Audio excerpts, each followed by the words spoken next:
नागपुरामध्ये गेले अनेक दिवस सतत असलेल्या तीव्र तापमानाची झळ वाहतूक पोलिसांनाही बसतीये।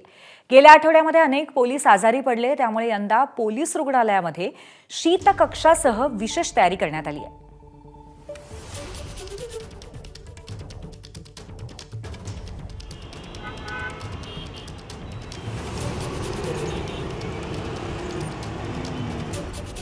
ट्रॅफिक पोलीस आमचे जे कर्मचारी आहेत आणि अधिकारी आहेत तर ते दिवसभर उन्हामध्ये त्यांचा राहण्याचं जास्त प्रमाण असते। विविध बंदोबस्त असतात, त्याच्यामुळे त्यांना उन्हात राहावं लागतं।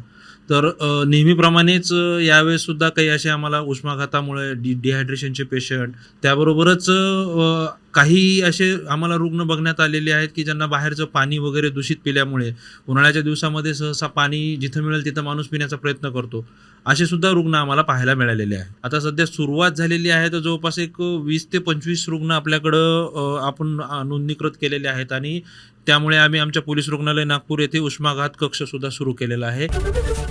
एबीपी माझा, उघडा डोळे बघा नीट।